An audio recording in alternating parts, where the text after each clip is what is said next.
Good morning, students. This session is about golden rule for framing prospectus.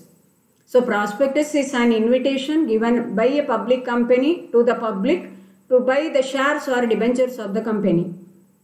So this is the criteria on the basis of which prospective investors take a decision relating to the investment of their funds in the shares or debentures of the company.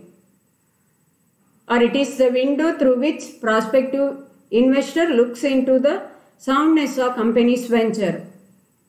So this document must be prepared carefully, and while preparing the prospectus, the directors or promoters of the company must follow an important rule.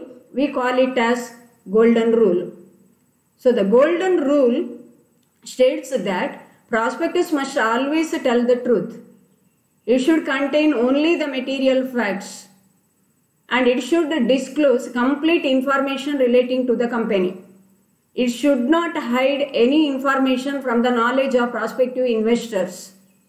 It should not contain any false statements or wrong statements. And all information given in the prospectus must be the facts, and accurate information must be given. So what happens if there are false statements or misstatements in the prospectus?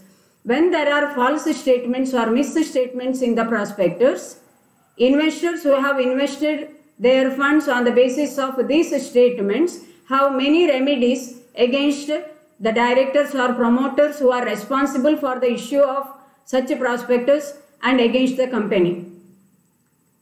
So every director or every promoter or every individual who has put his signature on the prospectus will be held liable both under civil law as well as criminal law.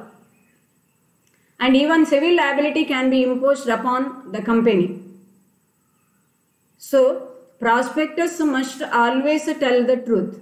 It should not contain any misleading or false information. And certain false information, if they are given mainly to deceive or to cheat the public, in such cases, criminal actions can be taken against people who are responsible for giving such false statements. So one of the important rules that must be followed while preparing the prospectus is that it must tell only the truth. It must state nothing but only the truth. If there are misstatements in the prospectus, civil liability can be imposed upon the persons responsible for giving wrong statements or against the company as per section 34 of Companies Act of 2013. Similarly, criminal liability also can be imposed upon the persons responsible for giving misstatements purposely to deceive someone under section 35 of Companies Act of 2013. So, for giving misstatement in the prospectus, certain legal actions can be taken against the guilty, and it was proved in many of the legal cases in the court of law. So let us discuss one of the important cases, that is Rex versus Lord Kilsent. The facts of the case are like this. A company issued a prospectus stating that company had issued dividend continuously every year during the period between 1911 to 1927. Actually, the company had created an impression among the public that company is a sound company is financially sound. But the fact was that the company had sustained losses from many years, and it could pay dividend only out of its accumulated profits or accumulated funds. Dividend was not paid out of revenue profits or trading profits of the company. The company could pay dividend only out of its accumulated profits. But this fact was hidden. It was not disclosed in the prospectus.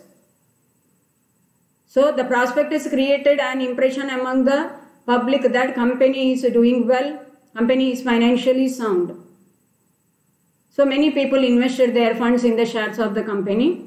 After making investment, they came to know that company had sustained losses from many years, and this fact was not disclosed in the prospectus.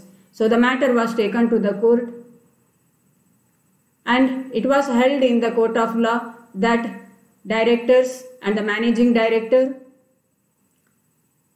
who were responsible for the issue of such a prospectus are liable. That means they are liable to pay compensation or damages to the investors.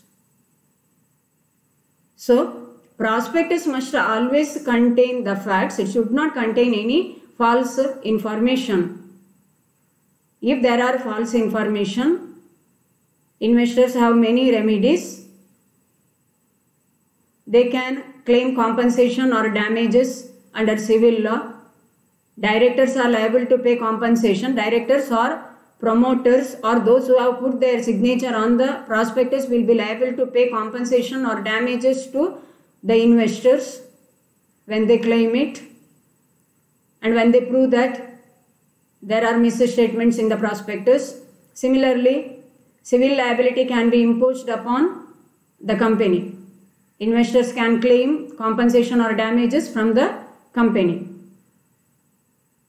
Now, the question is how a director or a promoter can escape from this liability. How the guilty can escape from the liability given under law. So they can escape from the liability by proving in the court of law that the director has withdrawn his consent to become the director of the company before the issue of prospectus, and he gave a public notice to that effect. That he has to prove in the court of law.